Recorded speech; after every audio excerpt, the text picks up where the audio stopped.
que habría tenido el Banco de Inglaterra. Bueno, miramos a los mercados. Alberto Iturralde, responsable de operativa DAX. Muy buenas. Tardes. Bueno, Reino Unido en recesión, Alberto, una de las principales economías, Japón también incluso, y creo que este tema también te interesará para hacer reflexiones, ¿no? Y es el tema de las predicciones, de las previsiones que hacen los grandes bancos centrales o los grandes economistas, ¿no? Que son las previsiones que al final mueven el mercado. Hoy, de hecho, Lagarde lo mencionaba en la comparecencia que ha tenido en el Parlamento Europeo y decía, bueno, siempre hay errores, básicamente porque no se puede acertar. Eso es un poco el mensaje que ha dado a entender Christine Lagarde. ¿Qué te parece este mensaje de Lagarde junto con el hecho de que el Banco de Inglaterra también falló no pronosticando la recesión que hoy hemos visto? Que tienen que ocultar que esas predicciones que hacen no son errores, son totalmente intencionadas para llevar la voluntad de, ya sea por ejemplo en el mercado a los inversores o ya sea simplemente a los elementos económicos a tomar decisiones equivocadas.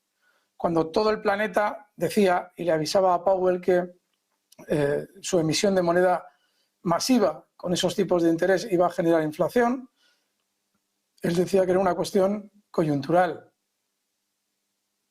A ver, una persona que se supone que tiene experiencia financiera, bueno, más que suficiente, más que cualquiera de nosotros, y la han colocado al frente de la Reserva Federal, ¿no sabe que ese efecto se va a producir?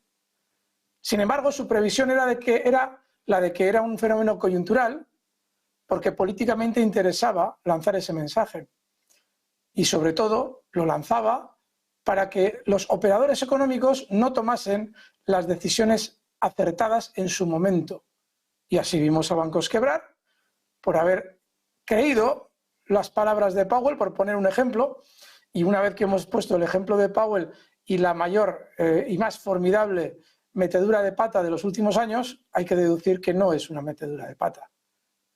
Porque si lo estaban diciendo todos los economistas, y hasta los que, bueno, nos dedicamos a la economía de refilón, la bolsa, lo estábamos viendo, ¿cómo puede ser que todas las previsiones iban en un sentido que no tenía lógica? Pues porque son previsiones realizadas para generar un estado de opinión sobre la economía o sobre determinados aspectos de la economía, pero saben perfectamente que son falsas. Con lo cual no se equivocan, no, te equivocan, si les haces caso, claro. De ahí de lo que yo insista, es que hay que tener mucho cuidado con prestar más atención de la debida a este tipo de gente.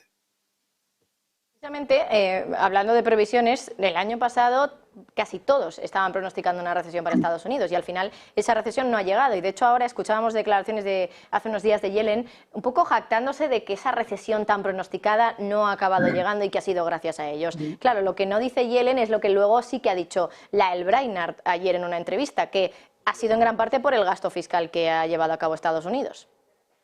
Sí, y por haber fagocitado la industria europea y por estar sus compañías de armas armamentísticas, militares, a todo rendimiento ahora mismo, conocedoras de, y sobre todo preparando infraestructura para todos los pedidos que le va a realizar Europa para sustituir las armas que Estados Unidos le ha obligado a enviar a Ucrania. Es decir, la economía de Estados Unidos tú no la puedes prever para mal, normalmente. En cuanto a deuda, sí. El problema que hay es que cuando hablas de la economía de Estados Unidos, en cuanto a deuda, hablas del resto del mundo también. Pero industrialmente no sabes lo que le va a pasar. Porque cuando le va a pasar algo negativo, te roba a ti lo tuyo y ya está. Y salen presumiendo y te dicen, ¿pensáis que íbamos a estar mal? Anda, que no sois ingenuos. Claro. El problema es que los economistas pueden saber de economía, pero no tienen ni idea de política. No tienen ni idea de los fenómenos del poder. ¿Quién se iba a imaginar que muchas compañías automovilísticas europeas iban a estar ahora produciendo y dando trabajo en Estados Unidos? ¿Quién se lo iba a imaginar hace 2 o 3 años? Nadie. Si tú hace 2 o 3 años miras las circunstancias, te haces una idea de cuál va a ser la economía de Estados Unidos. Y de repente, 3 años después, no tiene nada que ver, porque no has observado el factor político.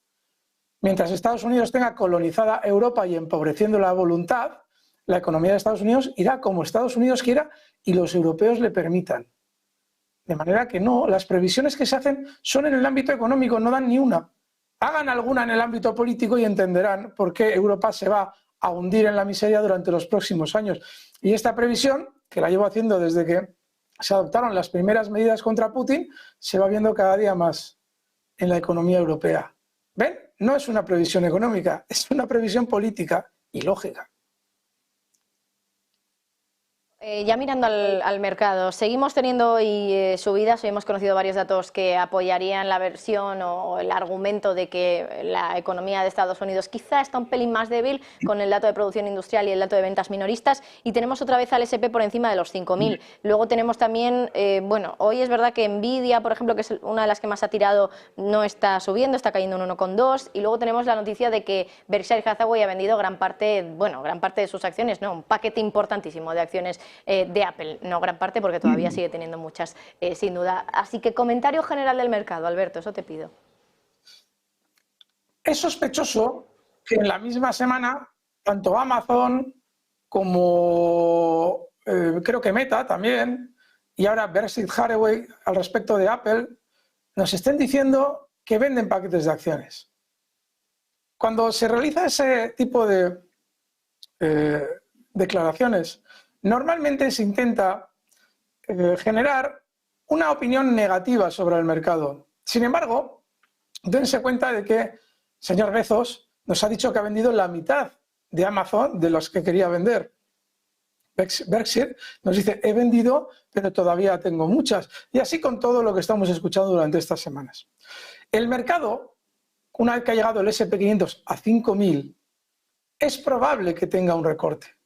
Yo llevo explicando más de 2 meses que, ojo, que desde que Powell nos ha dicho que van a bajar los tipos de interés, en aquel momento los iban a bajar, parecía de una manera más inminente, nos creímos el cuento, pero es que al mes nos cuenta algo más matizado, pues ya saben lo que es hacerle caso a esta gente. Sin embargo, con el S&P 500 en 5.000 se ha generado mucho sentimiento comprador. La bolsa en 2024 tiene que funcionar muy bien. Hay una gran concentración de procesos electorales. Sin embargo, también es probable que, habiendo como hay un relativamente alto sentimiento comprador durante las últimas semanas, tengamos un recorte máxime cuando el sentimiento comprador se une a que se alcanzan cotas que se le venden al inversor como cotas maravillosas, los 5.000 del S&P 500.